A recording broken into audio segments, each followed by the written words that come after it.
Welcome everyone to our Packers-Jets post-game live chat alongside Ryan Wood. I am Olivia Reiner. Tonight we're going to recap the Packers' 23-14 loss to the New York Jets there was here a score? At Lambeau Field. There was a score. Did the score really matter though, Ryan? No. Not a ton. No. There were plenty of other important storylines, and we're going to recap all of that today. However, before we begin, as always, you can be a part of our conversation. If you're over on Facebook or YouTube, leave us a question down in the chat. Ryan and I are going to be keeping an eye on the comments, and we'll get to some of your thoughts toward the end of our conversation today.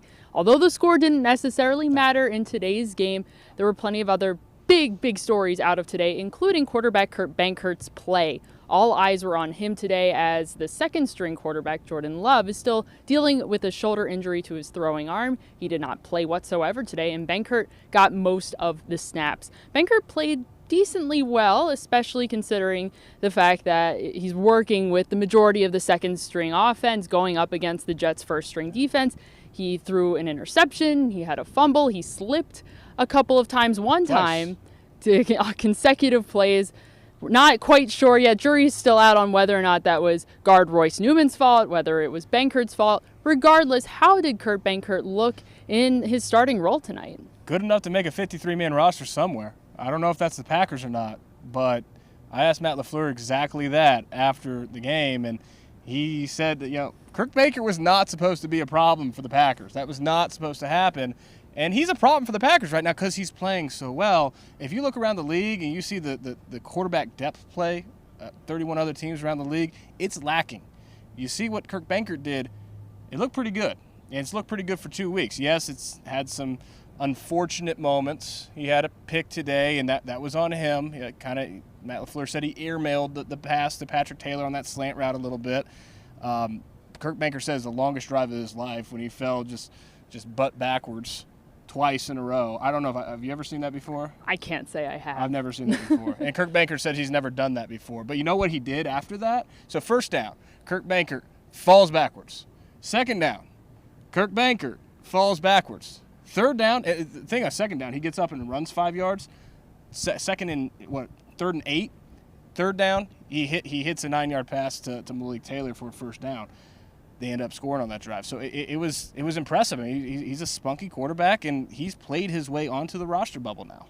Benkert had 18 completions, 25 attempts, 151 yards. You mentioned, Ryan, a 10-minute and 19-second possession was probably the most entertaining football I've seen all preseason. It was fun. Certainly this year, maybe at all. How good of a chance does he have at making this 53?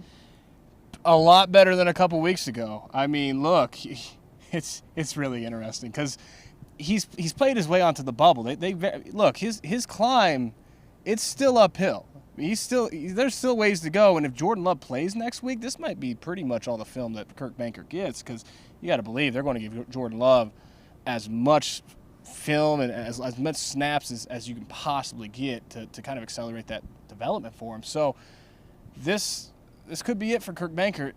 I think he's on the bubble, though. I think it's going to be the Packers do not want to keep 3 quarterbacks. You've got the MVP. You've got the future of the position. They want to say, you've got a pretty loaded roster at the other positions. The other 51 you want to put elsewhere. Here's the thing, though. 2022, what does that look like? Jordan Love might be the guy. Jordan Love needs a backup quarterback. And Kurt Benkert looks like a backup quarterback. That's going to be a very fascinating roster decision in a couple weeks. Speaking of Jordan Love, head coach Matt LaFleur said today that Jordan Love's situation, he's still day-to-day with the shoulder injury. He is not making any big sweeping statements regarding Love's availability this upcoming weekend on the road against the Buffalo Bills. How important is it that Love is healthy and ready to go and ready to take on a second preseason game, given the fact that he's got some limited snaps? This was a problem today, and not just because Kurt Benkert's becoming a problem with his play. It's a problem because they needed Jordan Love to get some snaps today. He had a solid preseason opener.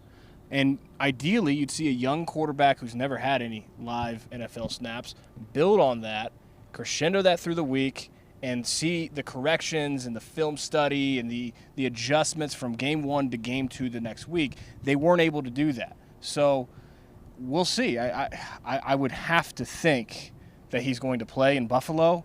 If he doesn't, my goodness, that's an issue, because this is a franchise that in a few months, this spring, is going to need to make some franchise-altering decisions. Do you trade Aaron Rodgers? Do you extend Aaron Rodgers? You're going to want as much intel, as much information as you can possibly get when you make that. This is the intel and information. Jordan Love preseason snaps. That is the information you need, and they did not get that today. Before the game today, me and Pete Doherty spoke with all of you about some things that you should keep an eye on in today's game. One of those was keeping an eye on the bottom of the wide receivers depth chart. That was going to be an important game today for the Packers wide receivers, considering the fact that wide receiver Devin Funchess dealing with a hamstring injury. That opens up an opportunity for players like Reggie Begleton, Malik Taylor to step up. And Taylor was one of those players who did step up for the Packers today. He had 4 receptions for 66 yards. Begleton had a big special teams play on a punt return. Where do those wide receivers currently stand as they fight to make the 53? Yeah, Devin Funchess not playing today doesn't help him, obviously. Malik Taylor had a really good day. He came up big on third down a couple times. You mentioned Reggie Begleton as the punt, but he's not going to be the punt returner, so I don't know how much they factor that in. Yes, you want depth everywhere, including punt return, but it's tough for him. So I thought Malik Taylor had a really good day. And the thing about Malik Taylor, he showed at receiver today, but he's not making this team as a receiver. He's making this team as a special teamer. And so you've already got that, but you also want to see a special teamer be able to play his position. And that's what Malik Taylor was able to do.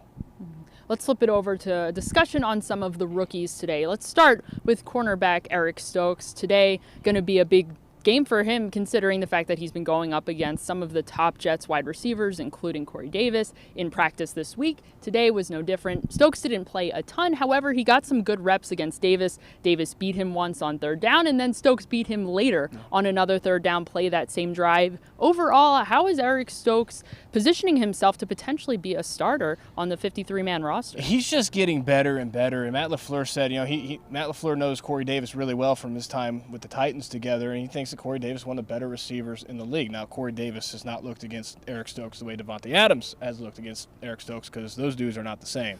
I don't know if anyone's the same as Devontae Adams right now. But Eric Stokes, for him to get beat on that post and then come back and make the play on the ball, and that, I mean, it was obvious. Like, this is mano a mano at the bottom of the formation. It's 3rd and 4. It's Corey Davis versus a rookie with Zach Wilson. It was pretty clear that he was going to get challenged there, and he stood up to the challenge. He broke really well on the ball. He's playing the ball more in the past week than he did earlier in camp. I think that's big for him. The other thing, too, Eric Stokes is known for his speed, his straight line speed. He's a track superstar, ran a 10.3900 in high school.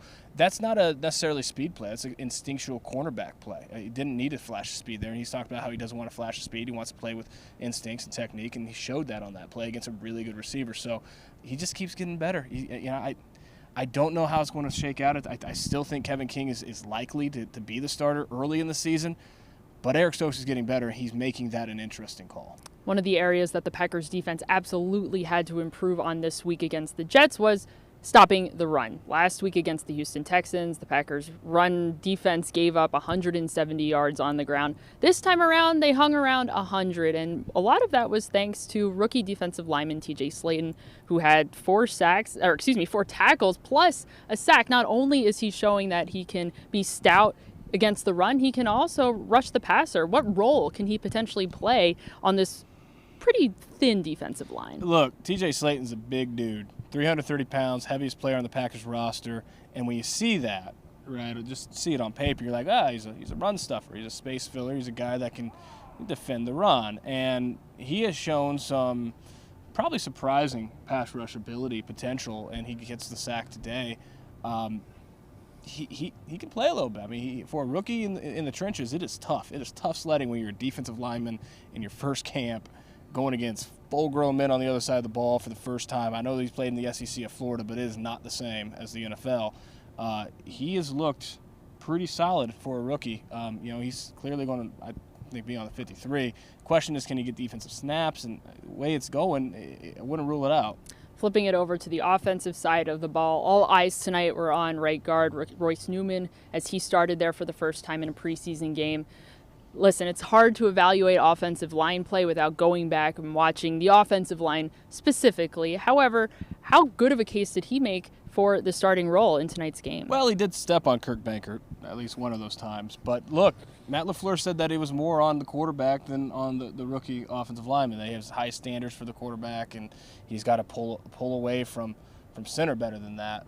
Royce Newman, again, without seeing the film, the offensive line in general, in Matt LaFleur's words, were not whiffing on blocks and hitting their assignments and getting push, things that they did not happen a week ago against the Texans. And this was against a pretty good Jets defensive front that's playing its starters. I would say right now, if the current trajectory continues, and that's a big if, we don't know. It's 2 weeks left. There's still a lot of time left.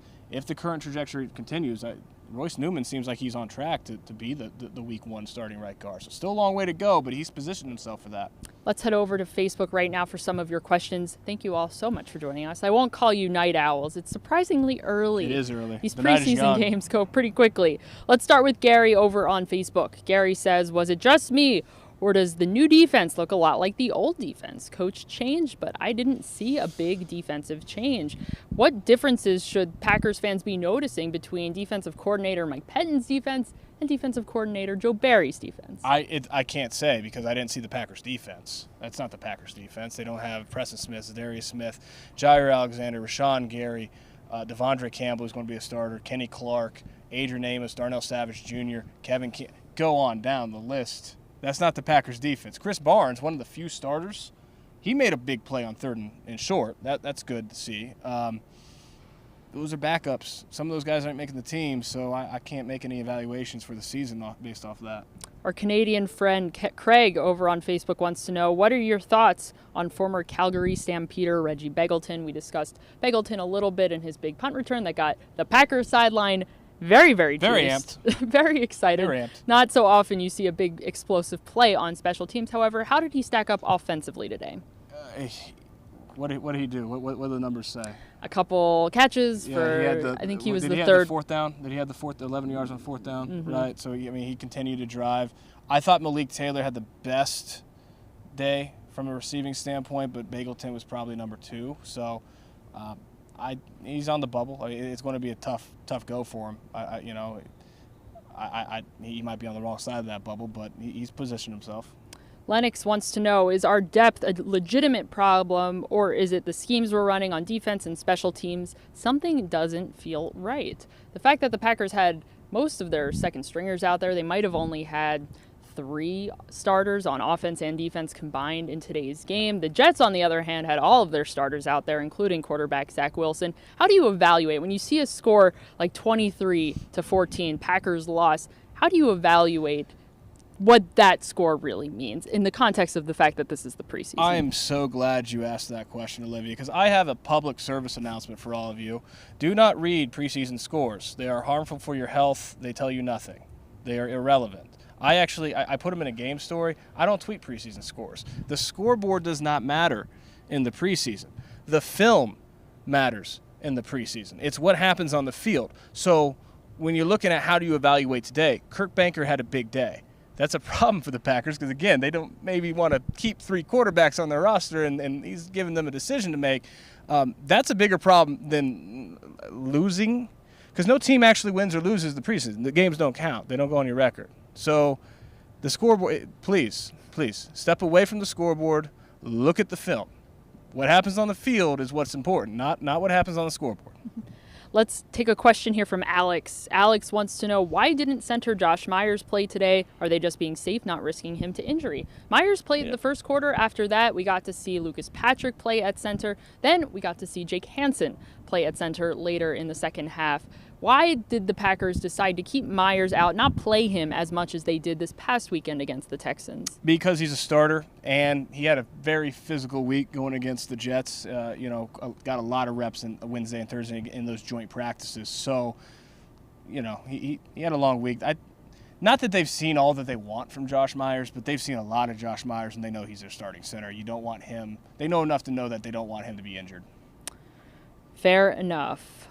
Let's see what else. Gary says, if the starters get hurt, these are the guys we will count on. Not impressed so far. How did the second stringers look realistically against a first-string Jets team? Like they were going against a first-string Jets team. That's what you get when you play backups against starters. Look, yes, injuries for sure, but there will never be a point this entire season, any point, where the injury situation is remotely as reflective in who sat today than 32 players sitting at the top of the roster, 32 at the top of the roster sitting for the Packers. It is not comparable. It'll be okay. I want to go back to the offensive line. Over on YouTube, Wyatt had wanted to talk about Royce Newman and if he was closer to being the starter at right guard. What happens to Lucas Patrick in all of this? Patrick started at right guard last year. He's clearly the backup center now at this point between the reps he's taken in practice and tonight against the Jets. Where does Patrick fit into this offensive line, considering Newman has been getting some snaps at starting right guard? Well, Lucas Patrick is, I'd say, not just the backup center. He's the backup interior offensive lineman, which means they're seeing if he can play center, because the more he can do, right? If you got some versatile depth there, that's his ticket to the 53 now. Can you also play center? You can play guard. Can you also play center? And if you can, he's that versatile depth piece on the offensive line that can plug in at any of those three. They're doing the same thing with Ben Braden. Ben Braden's been in the starting guard conversation all offseason until really the past week, and now you see him at right tackle. He's the depth, the versatile depth option at tackle and guard. Can you do both? Those are their tickets to the 53 now, and if they can, the Packers, who we know really value versatility on the offensive line, look at what happened last season, that's the type of versatility they want on their second unit. Plenty of interesting storylines heading into the Packers' final preseason game against the Buffalo Bills this upcoming weekend. Thank you all so much for joining us. Make sure you're checking out PackersNews.com for all of your Packers coverage. We'll have lots of post-game thoughts over there. And make sure to follow us on all of our social media platforms as well. For Ryan Wood,